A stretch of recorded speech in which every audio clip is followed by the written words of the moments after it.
G'day, I'm Ash. Have you ever felt a lack of motivation, a lack of aspiration, that you kind of just stared at the horizon and wondered what on earth you were possibly going to do?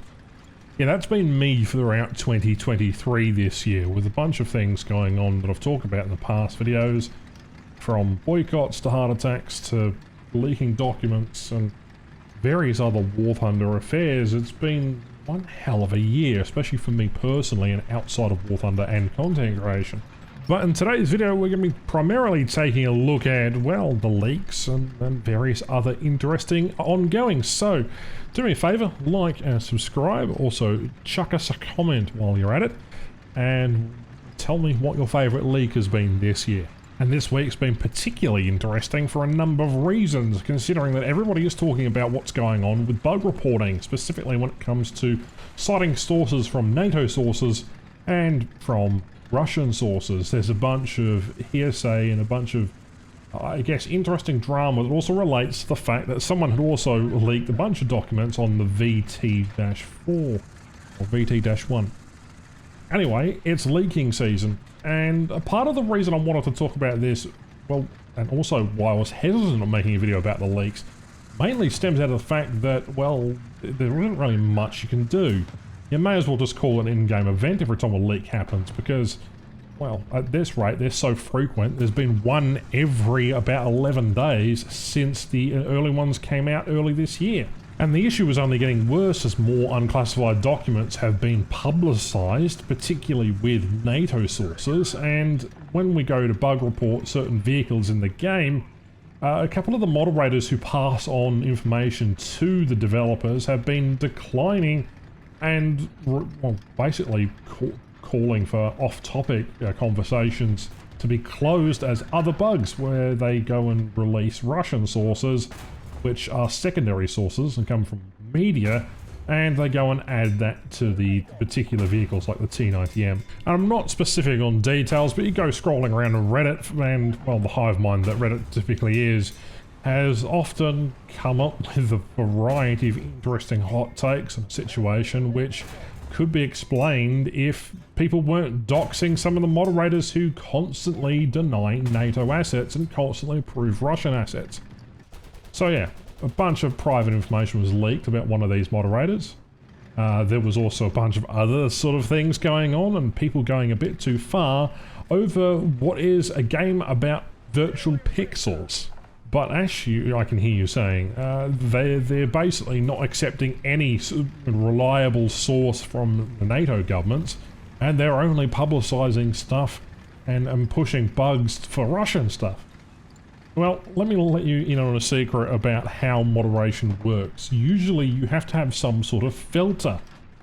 A lot of the times these bug reports that come in on the Galjan bug report site often have a virtual sort of list of things that are what I'd call off topic. A bunch of nonsense that isn't really a bug report and is a non-issue. The problem with the moderators they have, though, is that they aren't unbiased in their moderation duties. A lot of times they're just citing sources as being off-topic or non-primary, rather than giving actual legislative reasoning for, oh, okay, well, we'll take a look at the documents and we've acknowledged the bug report, maybe we'll send it to the developers. What instead we get is a bunch of primary sources that are unclassified, and these are public assets, being pushed into a bug report that maybe have, 16 or 17 sources for the comparative Russian equivalent to only have one primary source, and that's it. Yet they are getting passed, and the NATO stuff isn't. And I know some things about how internally Galjan Entertainment works. They have the Western side of the company, and then they have the Russian side of the company. Keep in mind they still have their office in Moscow, but the team there has been drastically downsized, and the main headquarters is in Budapest in Hungary. They've got offices all over the world, including one in Dubai, and the main office is in Cyprus. So Galjan being pro-Russian isn't really a surprise. The guys there can easily get access to sources that Westerners can't really. So it's a bit of a odd situation, considering you have a lot of people who are leaking documents. They can't actually actively change a vehicle's status that easily, and it's just a big old fucking mess. I have some contacts within some of the moderation staff who deal with, you know, in-game moderation rather than forum moderation and or bug moderation.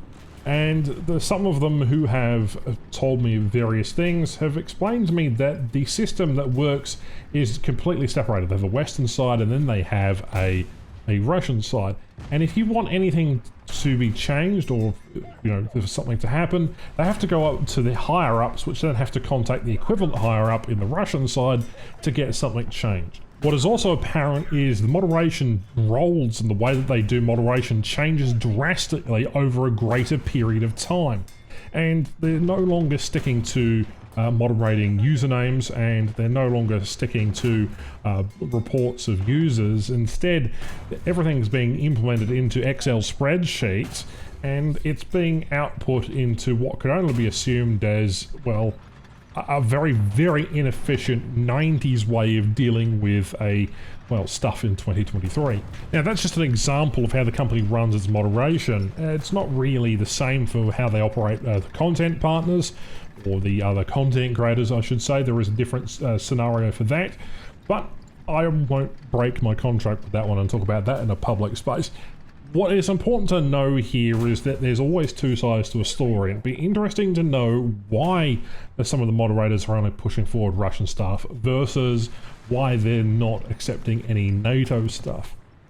The wider issue here isn't just the implications that this has, it's basically forcing Western nation lovers to leak more documents and put forward documentation that probably is classified only to justify the fact that a change should occur. In return, what we're getting is basically a blacklist of sort of vehicle types that probably will never be as accurate to their real counterparts in the real world as, well, Guardian Entertainment can't really do anything with the information provided. It's a double-edged sword here.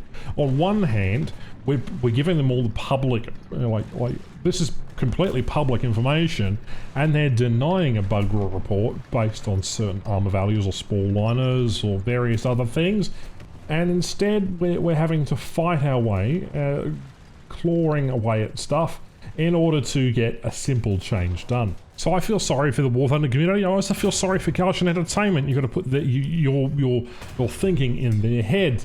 They've got to balance out over 2,000 vehicles in a video game where history is complex and you're combining a bunch of nationalities and religions and ideas and historical content. There are people who are fans of nations, there are people who only like historical vehicles or various other aspects, and they've only backed themselves into a corner. So with every edition now going forward, it's only going to get harder to balance. We've already seen that they make up data values for certain vehicles, and that just goes across the board regardless of how their game develops.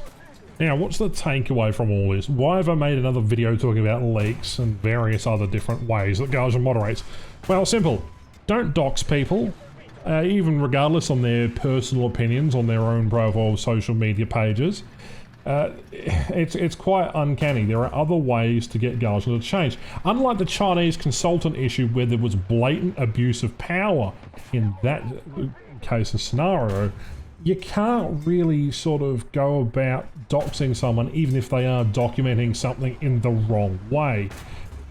I just don't get the War Thunders community's, at least initial sort of problems here. I can't wrap my head around why you'd do such a thing. I get being passionate for a vehicle.